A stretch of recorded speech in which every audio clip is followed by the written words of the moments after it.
Assalamualaikum warahmatullahi wabarakatuh. Pada kesempatan hari ini kita akan melanjutkan materi kimia medisinal kita dengan topik hubungan struktur aktivitas hormon steroid.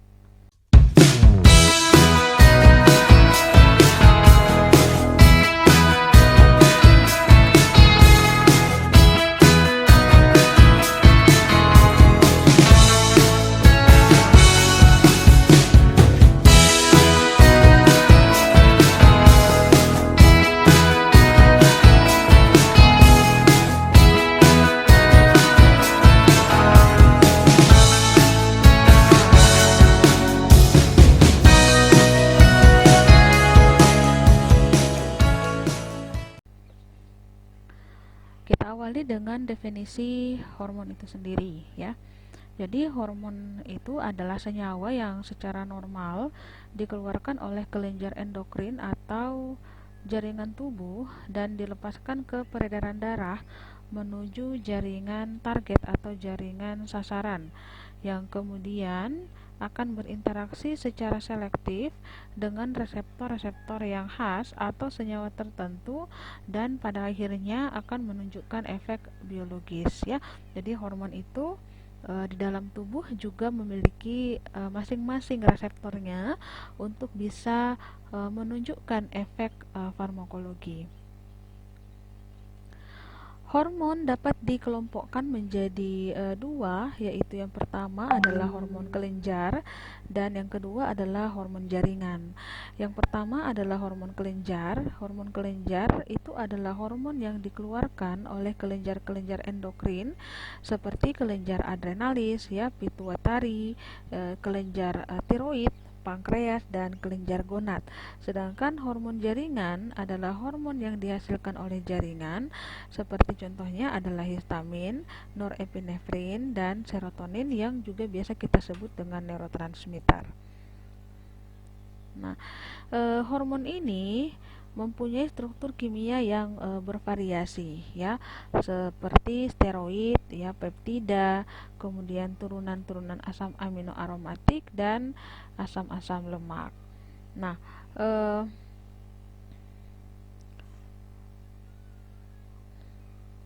pada kesempatan ini kita nanti akan membahas tentang hormon steroid ya, yaitu hormon yang kemudian mengandung inti steroid. Karena mempunyai inti yang sama, maka ketentuan mengenai tata nama dan aspek stereokimianya juga sama ya.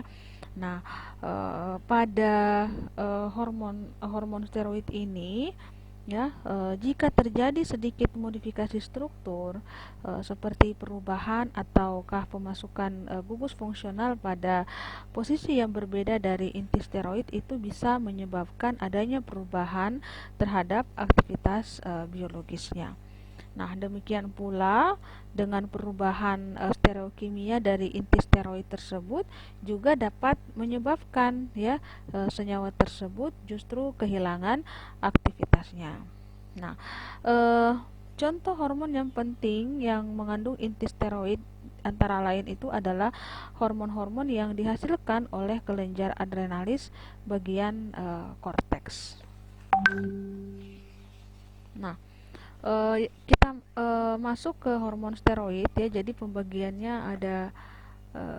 ada dua di sini ya. Yang pertama adalah hormon adrenokortikoid yang akan dibagi menjadi hormon mineralokortikoid dan glukokortikoid. Kemudian yang kedua adalah hormon kelamin yang kemudian nanti dibagi menjadi tiga, yaitu androgen, estrogen, dan progestin. Kita masuk dulu ke yang pertama, yaitu hormon adrenokortikoid. Jadi hormon adrenokortikoid ini merupakan hormon steroid yang disintesis dari kolesterol ya, dan diproduksi oleh kelenjar adrenalis bagian korteks. Nah, pengeluaran pada hormon ini itu dipengaruhi oleh hormon yang disebut dengan adrenokortikotropin hormon atau biasa disingkat dengan ACTH, yang dimana ACTH ini itu berasal dari pituitari anterior ya.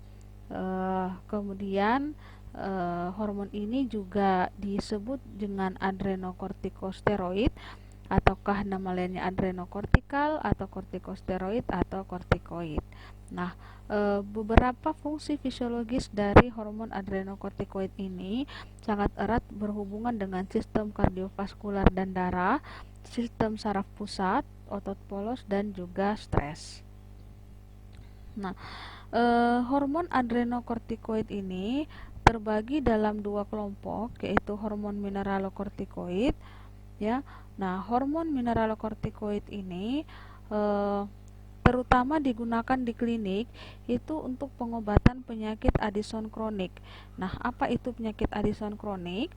Ialah suatu penyakit yang disebabkan oleh gangguan fungsi kelenjar adrenalis karena sesuatu hal, ya, misalnya karena adanya tumor kelenjar sehingga produksi hormon menjadi menurun. Nah, karena penyakit Addison ini sukar untuk disembuhkan, maka pengobatannya itu harus berlangsung seumur hidup, ya. Nah, di mana hormon ini dapat meningkatkan, ya, pemasukan ion natrium dan pengeluaran kalium di tubulus ginjal. Nah, bagaimana dengan mekanisme kerja dari hormon mineralokortikoid ini? Nah, mekanisme kerjanya itu berhubungan dengan metabolisme elektrolit dan air, di mana hormon ini memelihara fungsi normal ginjal, yaitu dengan mengatur pemasukan ion natrium dan pengeluaran ion kalium. Sedangkan pada tingkat molekulernya, hormon ini berinteraksi membentuk kompleks yang terpulihkan dengan reseptor khas yang terdapat pada inti ginjal, ya.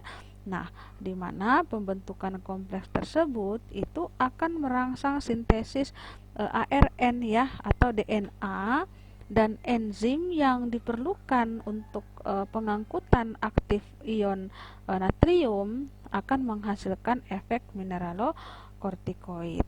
Nah, adapun contoh obat yang tergolong dalam mineralokortikoid, hormon, ya, hormon yang tergolong dalam mineralokortikoid itu adalah aldosteron, deoksikokortikosteron, dan fludrokortison. Nah, kita lihat satu persatu obatnya, ya. Deoksikokortikosteron asetat itu digunakan untuk pengobatan penyakit Addison yang disebabkan oleh gangguan fungsi kelenjar korteks adrenalis kronik, ya. Nah, obat ini mempunyai waktu paruh serum yang pendek, kurang lebih 70 menit, sehingga umumnya diberikan secara intramuskular atau dalam bentuk pelet yang ditanam pada subkutan. Kemudian aldosteron ini merupakan senyawa normal yang dikeluarkan oleh kelenjar adrenalis yang berfungsi untuk mengatur keseimbangan elektrolit tubuh, di mana obat ini jarang digunakan secara klinik karena sangat mudah terurai. Kemudian yang ketiga adalah fludrokortison asetat. Nah, ini merupakan mineralokortikoid yang sangat kuat dan mempunyai aktivitas glukokortikoid yang sedang atau moderat. Fludrokortison ini digunakan sebagai mineralokortikoid sebagai pengganti pada keadaan kerusakan kelenjar korteks adrenalis yang kronik dan untuk mengontrol hipotensi ortostatik. Nah, ini adalah gambaran struktur umum dari hormon steroid, ya. Yang ABCD ini adalah rumus intinya, ya, seperti kita lihat pada aldosteron ini, ya. Steroid umumnya, gambaran umumnya, struktur umumnya seperti ini, ya. Deoksikokortikosteron dan fludrokortison. Nah, kemudian yang kedua adalah hormon glukokortikoid. Nah, hormon glukokortikoid ini mempunyai efek radang, ya, dan secara klinik itu digunakan terutama untuk pengobatan kelainan pada jaringan kolagen, kelainan hematologis seperti kasus leukemia, dan pernafasan, ya, terutama pada penyakit asma. Untuk pengobatan rematik, kemudian pengobatan penyakit karena alergi tertentu seperti dermatologis yang berat, dan pada penyakit saluran cerna, dan pada penyakit yang terkait dengan hati. Nah, hormon glukokortikoid ini juga biasanya digunakan untuk penyakit shock Addison, sembab otak, kemudian hiperkalsemia, dan pada penyakit miastenia gravis. Nah, bagaimana mekanisme kerja dari hormon glukokortikoid? Nah, hormon glukokortikoid ini berhubungan dengan metabolisme karbohidrat, protein, dan lemak, serta dapat merangsang sintesis glukosa dan glikogen, ya. Nah, efek anti radang hormon glukokortikoid ini berhubungan dengan kemampuannya untuk merangsang biosintesis protein lipomodulin yang kemudian bisa menghambat kerja enzimatik dari enzim fosfolipase A2, ya, sehingga mencegah pelepasan mediator peredangan, yaitu asam arachidonat dan metabolitnya, ya, seperti prostaglandin, kemudian leukotrien, kemudian tromboksan, dan prostasiklin, ya. Nah, untuk hormon glukokortikoid ini, ya, karena dalam praktek kliniknya obat-obat yang termasuk dalam golongan glukokortikoid seperti dexamethasone, ya, metilprednisolon, prednison, itu kan apa namanya eh, untuk golongan-golongan obat glukokortikoid ini, karena dia berhubungan langsung dengan metabolisme karbohidrat, protein, dan lemak, dan dapat merangsang sintesis glukosa dan glikogen, sehingga pada kasus orang yang mengidap penyakit diabetes, penggunaan obat-obat yang masuk ke dalam golongan glukokortikoid ini tidak boleh digunakan secara berlebihan, ya, karena bisa memicu kenaikan gula darah, ya, karena bisa mensintesis glukosa dan juga bisa mempercepat pelepasan atau pelepasan glikogen. Nah, kemudian bagaimana dengan hubungan struktur aktivitasnya? Nah, modifikasi molekul yang dilakukan pada kortikosteroid alami dan juga sudah banyak dihasilkan obat-obat yang sangat berguna untuk pengobatan berbagai macam penyakit. Nah, secara umum karakteristik struktur yang penting dari kortikosteroid ini adalah ikatan rangkap C4-C5, kemudian gugus keton pada C3, dan rantai samping 17 beta ketol, ya. Nah, karena dapat menunjang aktivitas dari senyawa-senyawa ini. Nah, sejumlah senyawa yang tidak mempunyai sistem C3 keto itu masih mempunyai aktivitas yang cukup besar, sehingga diduga gugus ini kecil sumbangannya terhadap kekhasan interaksi obat reseptor.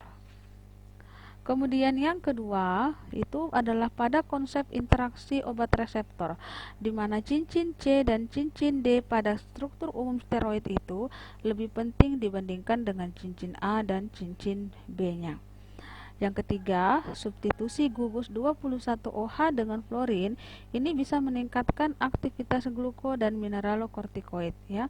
Tetapi substitusi dengan gugus Cl atau Br ini akan menghilangkan aktivitasnya. Yang keempat, adanya substituen 1N, 2 alfa CH3, 9 alfa F, 21 OH, dan 9 alfa klorida ini akan meningkatkan aktivitas glukokortikoid dan mineralokortikoid. Yang kelima, mineralokortikoid pada umumnya tidak mengandung gugus 11 OH dan 17 OH, ya. Nah, dengan adanya substituen OH itu secara umum akan menghilangkan aktivitas mineralokortikoid.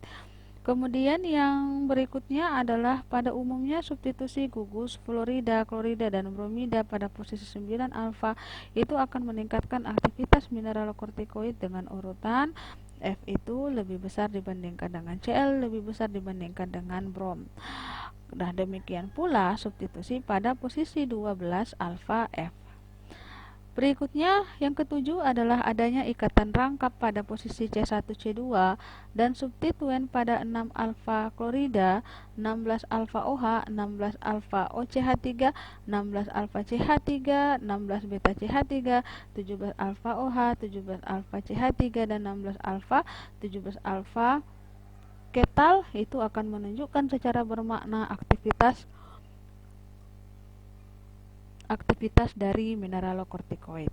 Nah, seperti contohnya adalah parametason, kemudian triamcinolon, fluosinolon, dexamethasone, dan betamethasone yang tidak menimbulkan efek retensi natrium. Nah, berikutnya yang kedelapan adalah secara umum struktur hormon glukokortikoid ini mengandung gugus keton atau hidroksi pada atom C nomor 11 dan gugus alfa OH pada atom C nomor 17.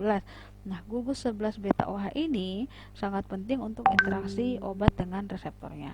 Ya, contohnya itu adalah kortison. Ya, nah kortison ini tidak aktif pada in vitro tetapi aktif secara in vivo. Oleh karena pada in vivo gugus keton C11 ini akan direduksi menjadi gugus hidroksi, yaitu hidroksikortison, sehingga senyawa dapat berinteraksi dapat berinteraksi secara serasi, ya, dapat berinteraksi secara serasi dengan reseptornya, ya. Nah, demikian pula dengan prednison secara in vivo direduksi menjadi prednisolon. Kemudian berikutnya adalah pemasukan gugus alfa CH3 pada posisi 2, 6 dan 16 ini akan meningkatkan aktivitas glukokortikoid, ya, di mana pemasukan gugus 2 alfa CH3 itu akan meningkatkan aktivitas glukokortikoid oleh karena pengaruh halangan ruangnya, ya, yang dapat mencegah reduksi gugus 3 keton baik pada in vitro maupun in vivo. Contohnya adalah 2 alfa metil hidroksi kortison, ya, yang kemudian mempunyai aktivitas glukokortikoid yang lebih tinggi dibandingkan dengan hidrokortison. Kemudian berikutnya adalah substitusi pada posisi 4 alfa, 7 alfa, 9 alfa, 11 alfa dan 21 itu akan meningkatkan aktivitas. Berikutnya adalah pemasukan gugus alfa OH pada posisi 1, 6, 7, 9, 14 dan 16 atau reduksi gugus 20 keton juga menunjukkan penurunan aktivitas glukokortikoid, ya. Nah, kemudian berikutnya adalah pemasukan substituen 9AF ini dapat meningkatkan aktivitas karena yang pertama adanya gugus yang bersifat penarik elektron dapat menimbulkan efek induksi pada gugus 11 beta OH sehingga senyawa menjadi lebih asam dan kemampuan interaksi obat reseptor yang melibatkan ikatan hidrogen menjadi lebih baik, ya. Kemudian yang kedua, alasan keduanya adalah karena dapat melindungi gugus 11 beta OH dari proses oksidasi metabolik.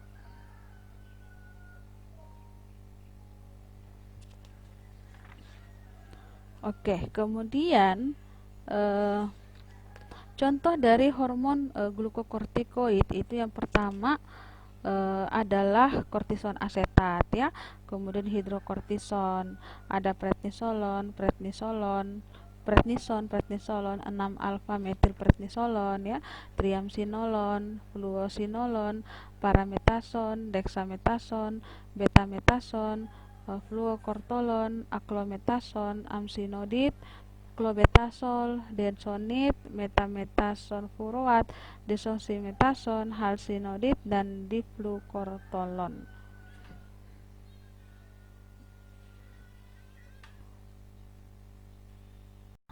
Kemudian hormon kelamin, ya. Hormon kelamin pada umumnya merupakan turunan steroid yang molekulnya bersifat planar dan tidak lentur. Nah, kerangka dasarnya itu adalah siklopentana perhidrofenantren yang bersifat kaku atau biasa juga disebut dengan rigid. Nah, dalam hormon kelamin ini ada 3 aspek stereokimia hormon kelamin yang penting diketahui karena ini dapat mempengaruhi aktivitas dari hormon tersebut. Yang pertama adalah letak gugus pada cincin, aksial atau ekuatorial. Kemudian yang kedua adalah posisi gugus pada bidang, konfigurasi alfa dan beta, dan isomersis atau trans. Kemudian yang ketiga adalah konformasi cincin sikloheksan bentuk kursi atau perahu. Nah, untuk hormon kelamin ini dibagi dalam 4 kelompok. Yang pertama adalah hormon androgen, yang kedua adalah hormon estrogen, yang ketiga hormon progestin, dan yang keempat adalah obat kontrasepsi. Kita masuk pada yang pertama dulu, yaitu hormon androgen. Jadi hormon androgen seperti testosteron dan dihidrotestosteron itu terutama dihasilkan oleh testis dan dalam jumlah yang kecil oleh korteks adrenalis dan ovarium. Nah, bagaimana mekanisme kerja dari hormon androgen itu? yaitu bisa meningkatkan transkripsi ya atau translasi dari DNA khas pada biosintesis protein ya. Jadi kalau kita mengingat lagi proses sintesis protein, di situ terjadi proses transkripsi dan translasi dari DNA. Nah, testosteron oleh enzim 5 reduktase itu kemudian diubah menjadi 5 dihidrotestosteron dan bentuk aktif ini dapat mengikat reseptor khas yang terdapat pada testis, prostat, hipofisis, dan hipotalamus. Nah, kemudian pengikatan ini juga menyebabkan perubahan konformasi dan menimbulkan pengaktifan kompleks androgen reseptor ya, di mana pengaktifan ini akan merangsang sintesis messenger RNA khas dan messenger ARN atau RNA yang terbentuk meninggalkan inti dan mulai mengatur sintesis protein serta merangsang pertumbuhan sel. Nah, berdasarkan aktivitasnya, hormon androgen ini dibagi menjadi dua kelompok, yaitu yang pertama adalah senyawa androgenik, contohnya adalah testosteron, metiltestosteron, mesterolon, metandrostenolon, dan floximesteron. Kemudian yang kedua adalah senyawa anabolik, yaitu oksimetolon, stanozolol, nandrolon, dan etilestrenol. Nah, bagaimana hubungan struktur aktivitasnya? Yang pertama itu adalah pemasukan gugus 3 keto dan 3 alfa hidroksi itu dapat meningkatkan aktivitas androgenik. Yang kedua, gugus 17 beta hidroksi itu sangat penting dalam hubungannya dengan pengikatan reseptor. Oleh karena itu, isomer 17 beta hidroksi itu lebih aktif dibandingkan dengan 17 alfa hidroksi. Kemudian yang ketiga adalah testosteron. Itu tidak dapat diberikan secara oral karena bakteri dalam usus gugus 17 beta hidroksi ini akan dioksidasi menjadi 17 beta keto yang tidak aktif ya. Nah, selain itu juga testosteron mempunyai waktu paruh yang pendek karena dia cepat diabsorpsi dalam saluran cerna dan cepat mengalami degradasi hepatik.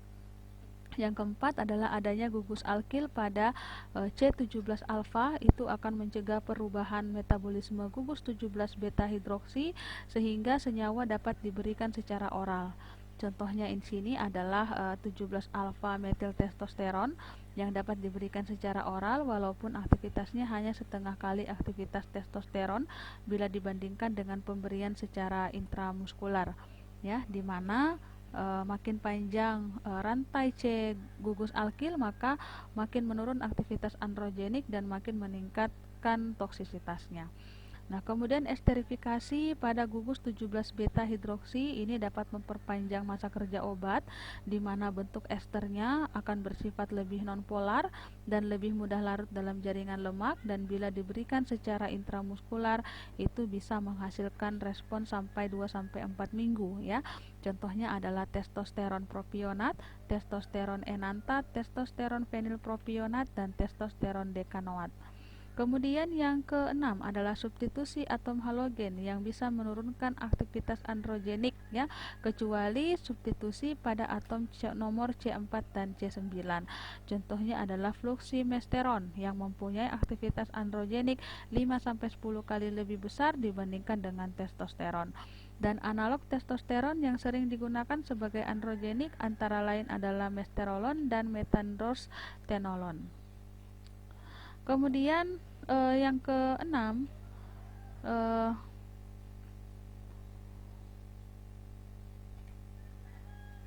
ya pemasukan atom C terhibridisasi pada cincin A ya, membuat cincin menjadi lebih planar dan meningkatkan kerapatan elektron senyawa, dan hal ini akan meningkatkan aktivitas anaboliknya. Nah, kemudian hilangnya gugus metil pada C nomor 19 juga meningkatkan aktivitas anabolik ya. Kalau nandrolon ini dia tidak mempunyai gugus alkil pada atom C17 sehingga gugus 17 beta OH mudah dioksidasi oleh bakteri usus menjadi bentuk keto yang tidak aktif. Kemudian adanya ikatan rangka pada atom C5 dan C10 itu akan memperlemah efek androgenik dan juga memperlemah terhadap efek estrogeniknya. Nah, Adapun contoh senyawa androgenik yang pertama adalah metiltestosteron, testosteron enantat, fluoximesteron, kemudian mesterolon dan metandostenolon. Kemudian untuk contoh senyawa anaboliknya ada etilestrenol, kemudian nandrolon fenilpropionat, stanozolol, ya. Kemudian untuk contoh androgen untuk penggunaan yang lainnya itu adalah tibolon. Tibolon ini digunakan untuk pengobatan gejala pasca menopause, dan danazol yang merupakan senyawa androgen dengan efek yang relatif lemah dan memperkecil efek samping. Berikutnya adalah hormon estrogen, ya. Jadi estrogen ini adalah hormon kelamin wanita yang dimana diproduksi oleh ovarium, plasenta dan korteks adrenalis, ya. Sedangkan pada laki-laki itu diproduksi oleh testis dan korteks adrenalis. Nah, sebagian besar hormon estrogen alami pada manusia itu adalah estradiol, estron dan estriol.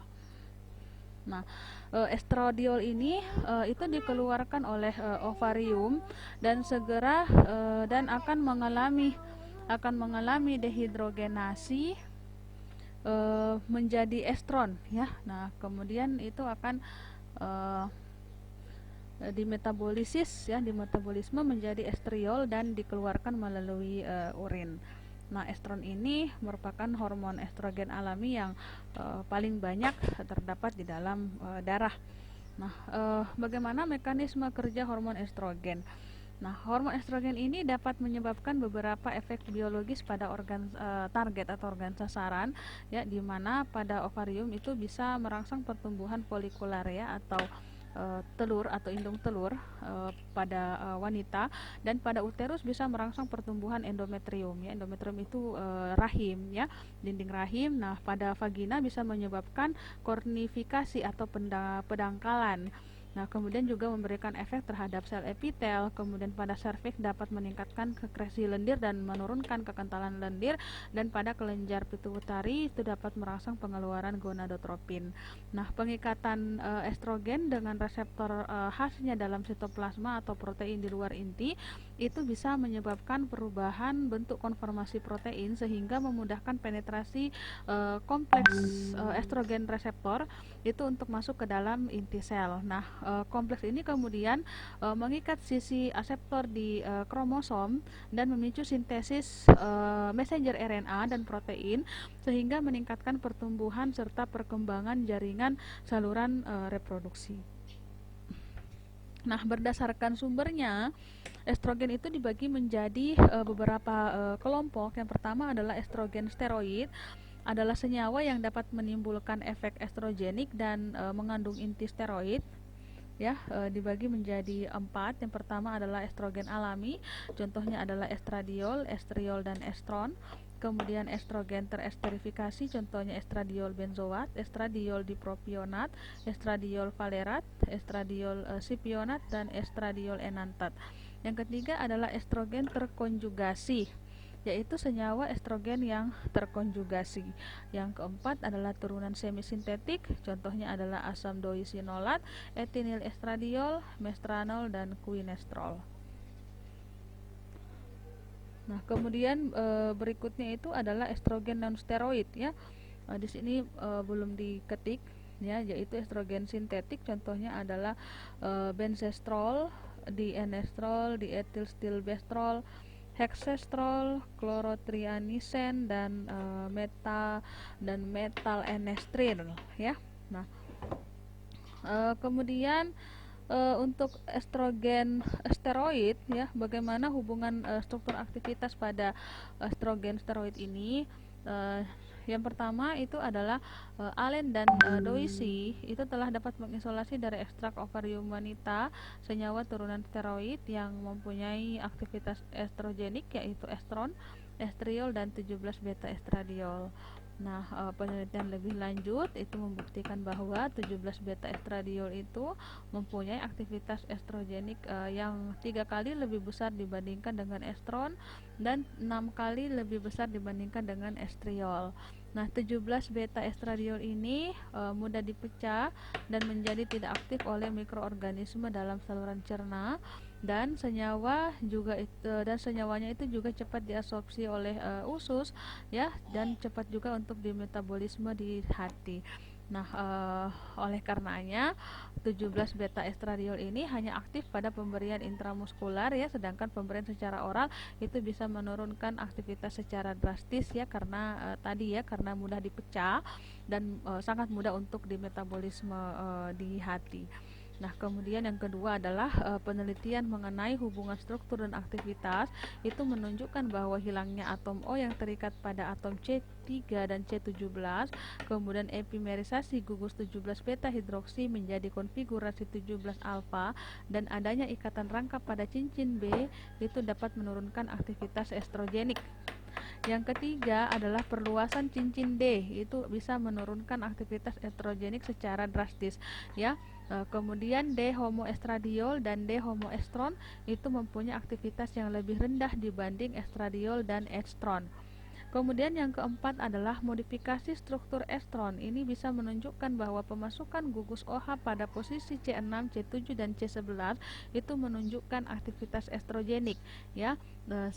Pada kondisi suasana lingkungan yang basa kuat, maka cincin D dari estron ini akan pecah dan membentuk asam doisinolat yang mempunyai aktivitas estrogenik lebih besar dibandingkan dengan estron, dan menunjukkan bahwa cincin D ini kurang berperan terhadap aktivitas estrogenik. Yang kelima, esterifikasi gugus 17 beta hidroksi atau 3 hidroksi estradiol ini dapat memperpanjang masa kerja obat, oleh karena pada in vivo bentuk ester hidrolisis dengan lambat melepaskan estrogen bebas secara perlahan-lahan. Bentuk ester ini hanya aktif pada pemberian secara intramuskular. Nah, contoh bentuk ester dari estradiol ini adalah ester 3 benzoat, 3,17 dipropionat, 17 valerat, dan ester 17 siklopentil propionat. Yang keenam adalah bentuk ester estradiol mempunyai kelarutan dalam lemak lebih besar dan penembusan membran biologis menjadi lebih baik sehingga dapat meningkatkan aktivitas estrogenik dan memperpanjang masa kerja obat, ya. Nah, ini kalau kelarutan dalam kelarutan obat dalam lemak itu baik, maka bisa dengan mudah kan menembus membran biologis atau membran sel, karena sebagian besar dari membran sel itu tersusun atas lemak, ya. Nah, kalau sehingga juga bisa meningkatkan efek kerja dari senyawa tersebut, ya, dan juga bisa memperpanjang masa kerja dari obat. Semua obat seperti itu, ya, yang bisa yang tingkat kelarutannya dalam lemak itu baik, maka pasti akan menghasilkan aktivitas yang lebih baik dibandingkan dengan obat yang sangat sukar untuk menembus membran biologis atau membran sel. Tapi tergantung juga dari peruntukannya, ya, seperti itu. Nah, kemudian kita lanjut, ya, pada untuk golongan-golongan estrogen steroid. Di sini ada estron, ya, pada gugus pada 17 beta estradiol, ya. Jika R2-nya diganti H dan R1-nya diganti OH, maka namanya itu adalah 17 beta estradiol. Jika diganti rangkap 2 O atau keton, sedangkan R2-nya diganti H, maka namanya adalah estron. Begitu juga dengan estriol, jika R1 dan R2 diganti menjadi gugus hidroksi, maka namanya adalah estriol. Nah, kemudian estrogen non steroid, ya. Nah, estrogen non steroid ini adalah senyawa yang dapat menimbulkan efek estrogenik dan strukturnya tidak mengandung inti steroid, ya. Nah, jadi dia tidak bisa menghasilkan efek yang estrogenik, tetapi dia tidak memiliki inti steroid. Contohnya adalah benzetrol, kemudian dienestrol, dietilbesterol, hexestrol, klorotrianisen, dan metalenestril, ya. Nah, bagaimana dengan hubungan struktur aktivitasnya? Nah, menurut hipotesa Squeller pada tahun 1946, ada persamaan jarak kritis antara gugus-gugus yang dapat membentuk ikatan hidrogen, seperti gugus hidroksil, keton, dan hidroksil fenol dari hormon estrogen nonsteroid dan estrogen steroid. Nah, jarak antara gugus 3-OH dan 17-OH dari estradiol ini mempunyai persamaan dengan jarak antara gugus hidroksil fenol dari dietilbestrol, yaitu kurang lebih 14,5 Armstrong. Dan jarak ini sangat sangat 14,5 Armstrong ya. Jarak ini sangat penting dalam hubungannya dengan pengikatan antara obat dengan reseptor. Nah, hubungannya dari studi kristalografi dengan sinar X didapatkan bahwa sebenarnya jarak antara gugus-gugus hidroksil dari estradiol itu adalah 10,9 Armstrong ya, sedangkan jarak antara gugus-gugus hidroksil fenol dari dietilstilbestrol itu adalah 12,1 Armstrong. Nah, dalam plasma estradiol terdapat dalam bentuk hidratnya, di mana jarak antara gugus 3-OH dengan air hidrat sama dengan 12,1 Armstrong, sehingga diduga bahwa air juga mempunyai peran penting dalam efek estrogeniknya. Nah, bagaimana hubungan struktur aktivitas dari turunan dietilstilbestrol ya? Nah, dalam turunan dietilstilbestrol ini yang aktif sebagai estrogenik itu adalah bentuk isomer transnya, sedangkan bentuk isomer cisnya itu menghasilkan aktivitas yang lebih rendah. Ya, jadi bentuk isomer transnya ya seperti ini, kita lihat ini saling berseberangan, sedangkan ini adalah sejajar ya. Bentuk cisnya itu kurang memiliki aktivitas, sedangkan untuk bentuk transnya itu memiliki aktivitas yang baik. Nah, kemudian gugus hidroksil fenol itu sangat penting untuk aktivitas estrogeniknya ya, sedangkan untuk penggantian dengan gugus lain justru akan menurunkan aktivitasnya secara drastis. Kemudian aktivitas maksimum itu dicapai bila R3 dan R4 adalah gugus etil ya. Pengurangan atau penambahan jumlah atom C akan menurunkan aktivitas estrogeniknya.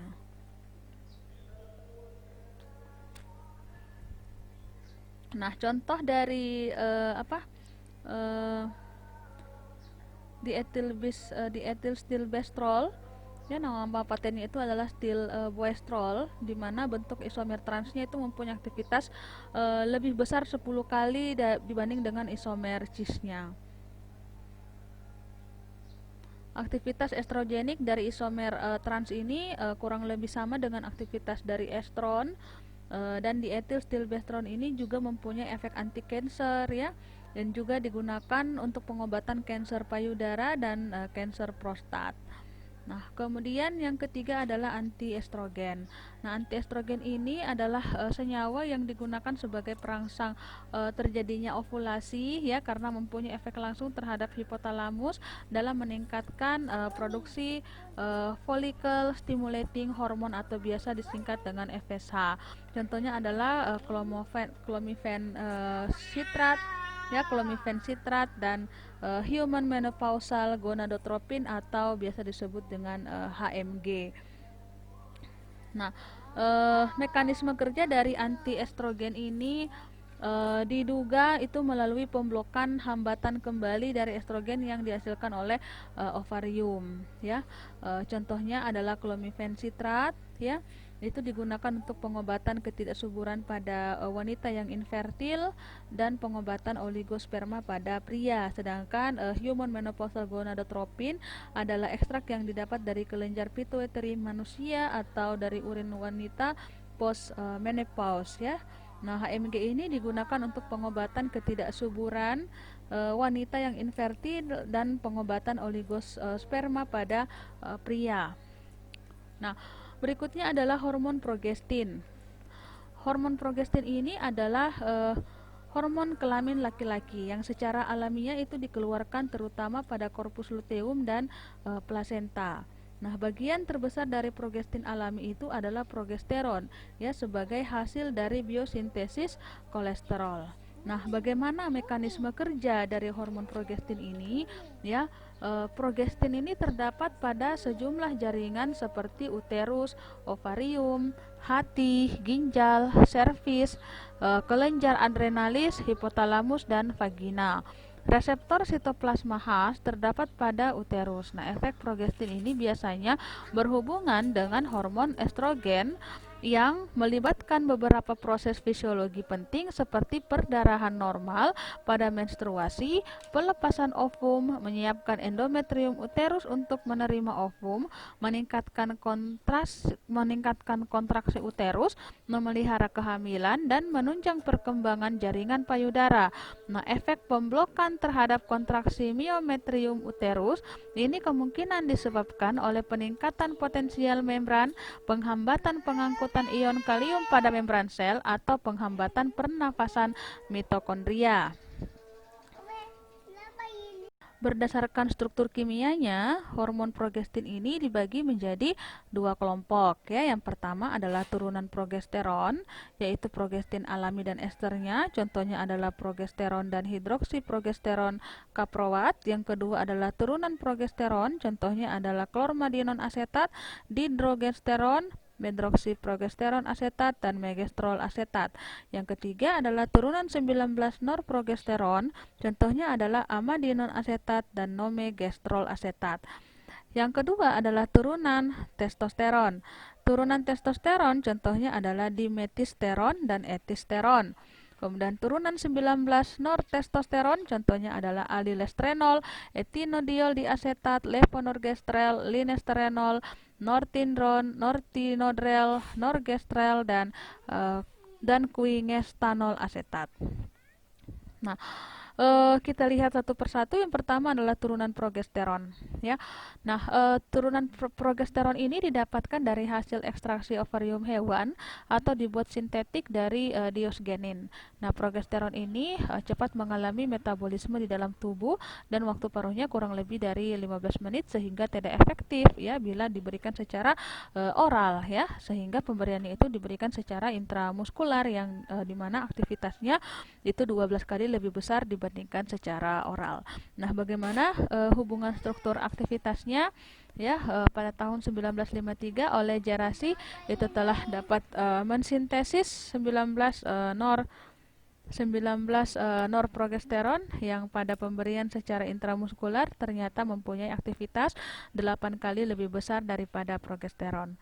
Kemudian yang kedua adalah bentuk ester dari 17 alfa dihidroksiprogesteron itu mempunyai aktivitas yang lebih tinggi dan masa kerja yang lebih panjang dibandingkan dengan progesteron ya. Dan hal ini disebabkan gugus 17 alfa ester itu dapat mencegah reduksi gugus keton pada atom C nomor 20 menjadi gugus alkohol yang tidak aktif ya. Selain itu juga bentuk ester ini dapat meningkatkan kelarutan senyawa dalam lemak dan membentuk depo dan ester yang kemudian dilepaskan secara perlahan-lahan, di mana bentuk ester tersebut kemudian mengalami hidrolisis melepaskan obat aktif sehingga masa kerja obat menjadi lebih panjang.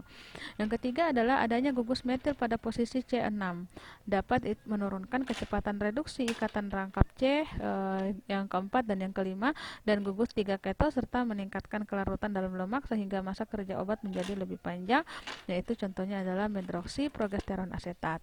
Kemudian yang keempat adalah aktivitas progestin turunan 17 alfa asetoksiprogesteron itu meningkatkan substitusi gugus metil atau klor pada posisi C6 alfa dan ikatan rangkap pada posisi C6 dan 7 ya. Contohnya adalah megestrol asetat dan klormadinon asetat. Megestrol asetat yang digunakan untuk pengobatan kanker payudara dan karsinoma endometrial, dan dihidrogesteron itu adalah bentuk isomer cis pada hubungan cincin B dan C dari 6,7-dehidroprogesteron ya. Dan senyawa ini digunakan untuk memelihara kehamilan dan tidak menimbulkan efek maskulinasi, androgenik dan estrogenik. Ya, contohnya itu adalah progesteron, 19 norprogesteron, 17 alfa hidroksiprogesteron kaproat dan dan medroksiprogesteron asetat. Nah, kemudian turunan testosteron. Nah, turunan testosteron ini adalah progestin sintetik pertama yang digunakan secara oral untuk pengobatan ketidaknormalan menstruasi, ya. dan turunan tersebut disintesis dari androstan, yaitu hormon kelamin pria. Nah, bagaimana dengan hubungan struktur aktivitasnya? Ya, jadi yang pertama itu adalah pemasukan gugus etinil pada posisi 17 alfa testosteron atau etisteron itu dapat mencegah oksidasi gugus 17 beta keto oleh bakteri usus ya. Nah, sehingga senyawa ini bisa diberikan secara oral. Nah, selain itu adanya gugus 17 alfa etinil dapat meningkatkan kerapatan elektron sehingga menunjang interaksi obat reseptor, meningkatkan aktivitas progestin dan menurunkan aktivitas anabolik. Nah, aktivitas etisteron pada pemberian secara oral itu 15 kali lebih besar dibandingkan aktivitas progesteron ya. Sedang pada pemberian secara parenteral aktivitasnya itu lebih rendah, yaitu sepertiga dari aktivitas progesteron. Kemudian yang kedua itu pemasukan adanya substitusi gugus metil pada posisi 6 alfanya dapat menghadang metabolisme dan peningkatan aktivitas dari progestin. Yang ketiga adalah hilangnya gugus metil pada C19 dari struktur testosteron. Ini akan meningkatkan aktivitas progestin dan menurunkan aktivitas androgen. Nah, turunan 19 nortestosteron ini mempunyai aktivitas penghambat ovulasi yang tinggi ya, sedangkan untuk 17 alfa etinil, 19 nortestosteron atau biasa disebut dengan nortindron pada pemberian secara oral aktivitasnya 5 sampai 15 kali lebih besar dibanding aktivitas progesteron. Nortindron pada pemberian secara oral aktivitasnya 10 kali lebih besar dibanding dengan isomernya yaitu nortinodrel, tetapi pemberian secara subkutan aktivitasnya memiliki aktivitas yang hampir sama. Yang keempat adalah penambahan gugus metil pada C18 beta, itu misalnya pada norgestrel dan pada atom C9 dan C10 dan C11 dan C12. Itu akan menghilangkan aktivitas estrogenik dan progestinik, tetapi senyawa itu menjadi sangat aktif untuk pengobatan endometriosis atau infeksi bagian rahim ya. Nah, kemudian yang kelima adalah bentuk ester pada gugus 17 beta hidroksi itu mempunyai masa kerja yang lebih panjang. Contohnya adalah nortindron asetat, nortindron enantat dan etinodiol diasetat. Kemudian yang keenam adalah hilangnya gugus keto pada C3, misalnya pada linestrenol dan elilestrenol. Itu bisa meningkatkan aktivitas androgenik ya, hormon progestin yang sering digunakan sebagai oral kontrasepsi dapat dalam bentuk kombinasi dengan hormon estrogen itu adalah nortindron, kemudian levonorgestrel, etenodiol diasetat dan lineestrenol ya. Jadi untuk obat-obat pil-pil yang di luar sana, pil kontrasepsi itu memang ada yang kemudian mengkombinasikan antara progestin dan estrogen. Nah, kemudian obat kontrasepsi ya. Obat kontrasepsi senyawa-senyawa yang senyawa-senyawa estrogen dan progestin yang ternyata berfungsi untuk mengatur siklus menstruasi ya. Nah, dengan melakukan berbagai modifikasi struktur kemudian dikembangkan obat-obat kontrasepsi yang lebih aktif dan mempunyai masa kerja yang lebih panjang dan dapat diberikan baik secara oral maupun parenteral. Nah, sehingga untuk lebih memperpanjang masa kerja obat, maka dilakukan pemilihan pelarut yang sesuai atau dibuat bentuk sediaan tertentu yang dapat melepaskan obat aktif secara perlahan-lahan. Ya, nah bagaimana mekanisme kerja obat dari kontrasepsi ini? Itu yang pertama adalah kita harus mengetahui tentang fisiologi siklus menstruasi, di mana siklus menstruasi ini dikontrol oleh sistem yang terintegrasi dan melibatkan dua gonadotropin, yaitu luteinizing hormone atau LH dan follicle stimulating hormone atau FRH yang berasal dari adenohipofisis ya. Dua hormon hipotalamus yaitu FSH release factor dan gonadronelin yaitu GnRH, ovarium dan saluran reproduksi. Nah, sehingga FRH dan GnRH ini dapat merangsang pengeluaran luteinizing hormone dan follicle stimulating hormone dari adenohipofisis, sedangkan LH dan FSH ini bisa merangsang ovarium untuk memproduksi hormon estrogen dan progestin. Nah, cara kerja hormon progestin dan estrogen sebagai kontrasepsi itu adalah mencegah proses ovulasi dengan cara menekan produksi dari luteinizing hormone dan follicle stimulating hormone melalui mekanisme proses penghambatan kembali ya, dan hal ini dapat terjadi karena adanya hormon progestin dan estrogen yang tinggi di dalam tubuh sehingga tidak terjadi proses pembuahan. Nah, oke. Sampai di sini untuk materi HKSA, golongan-golongan hormon, hormon khususnya hormon steroid ya. Nanti pekan depan kita akan lanjut lagi di materi berikutnya. Saya akhiri dengan ucapan wabillahi taufiq wal hidayah. Wassalamualaikum warahmatullahi wabarakatuh.